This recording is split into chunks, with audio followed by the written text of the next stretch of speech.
It was a really sickening thud of when his head and his back hit the back of the very hard floors in the hallway there. And the ICE agents just rushed away. Thankfully, my other colleagues and some of the actual security guards who work there, independent of ICE, did step in, tried to call for medical attention. He was left there for some time, I would say 30 to 40 minutes, really not moving at all until EMS was able to come and take him away. But the actual agents themselves, they did not intervene. They just left. That was journalist Dean Moses on what he witnessed there, a violent interaction with ICE agents at a Manhattan immigration court yesterday. It ended with another journalist, Burhal Alibol, leaving on a stretcher. He was in a neck brace as he left, with officers shoving Dean out of an elevator as he attempted to photograph ICE agents arresting a woman who had just left immigration court. The agents then shoved photojournalist Olga Fedorova, who fell down next to Alibol. It was unclear how Alibol's injuries occurred. Fedorova told the New York Times that he was already on the ground when she fell next to him. Quote, his camera was next to him. It was still on, she said. He was covering his face and he was moaning in pain as he was unable to move. It is not the first, but it is the latest incident of violence involving ICE at this courthouse. Last week, an ICE agent was, quote, removed from his duties after video emerged of him shoving the wife of someone who had just been detained by ICE. At the time, ICE stated that, quote, the officer's conduct in this video was unacceptable. The officer has since been reinstated. Joining our coverage, New York City Comptroller Brad Lander and MSNBC's senior national and political correspondent Jacob Sobroff is here. Brad, I wonder if you could take us through what is happening day in and day out, and then talk about these two incidents, which have garnered a lot of attention.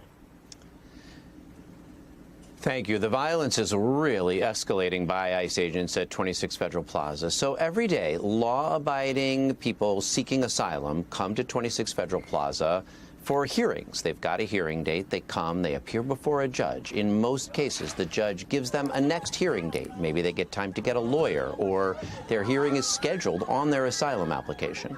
Many of them then walk out and are able to get in that exact elevator and go downstairs, but some random times, without the government, without DHS having said anything in the hearing, ICE agents just grab people in the hallways.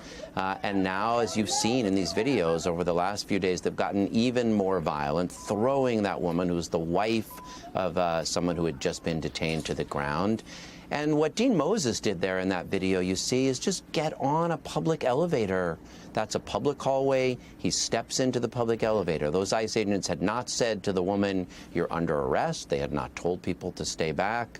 So that's assault. They simply assaulted him, threw him and Olga to the ground, and a journalist just trying to do his job wound up in the hospital. What do people need to understand about what you described as escalatory? I mean, because I think Jacob was down there and did some incredible reporting from there, but these two incidents suggest that the mere act of taking people, basically, who show up for their hearings, who are obviously trying to do things the right way in terms of addressing their immigration status, is a brutal tactic, but the physical brutality is what seems to be escalating. Is that right? And can you say more about that? Agreed. I mean, we've seen some of this all along. I think your first point is right. It's worth remembering that the abductions themselves are lawless. They don't present warrants. They don't tell you why they're detaining you. There's no clear reason. They're wearing masks. They don't identify themselves. So that's already an act of violence. And in some cases, they get very rough with the asylum seekers. And they have in the past pushed or, ripped apart folks. I mean, obviously, I got arrested in a pretty aggressive incident back in June. But over the past few days, that agent, Victor, who threw that woman to the ground last week, that was just a level of, I'm going to do whatever I want, like almost like he's drunk on the violence. And as you mentioned, then ICE said that behavior is unacceptable, suspended him for a couple of days. but then put him right back on. And I believe those agents yesterday, who were so aggressive with the journalists, are angry that there was even a few minutes of accountability. They want to show the cruelty and the violence, both to deter and frighten asylum seekers, but also to deter and frighten journalists and the public. Jacob, what is the legal architecture for acting with what appears to the untrained eye like impunity?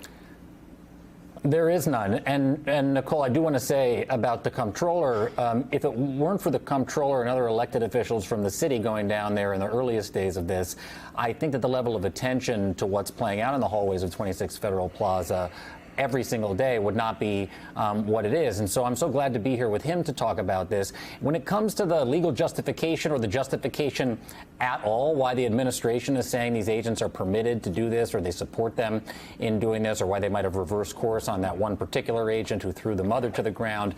Last week, Tricia McLaughlin, a spokesperson for the Department of Homeland Security after this incident took place, said that there was an obstruction of operations by, and I want to be really clear about this, agitators and members of the media, putting the word agitators next to members of the media. Let me be really clear. No one's allowed in that hallway unless you have a media credential and you are entitled to be there, or you are an elected official and are entitled to be there. This is not a place where members of the public, quote unquote, agitators, have free reign to roam around and taunt ICE agents. There are people there doing their jobs. I did it for one day, and in 5 hours, I saw 5 people detained in a way not unlike you're seeing on your screen play out. And so they're pushing together this idea that the media, us, the members of the fourth estate, are the ones causing the problems here, when it's the practice itself. It is this unprecedented apprehension on a daily basis of people going there, as the comptroller said, to do the right thing, to show up for their immigration hearings, who are the ones that are causing problems here.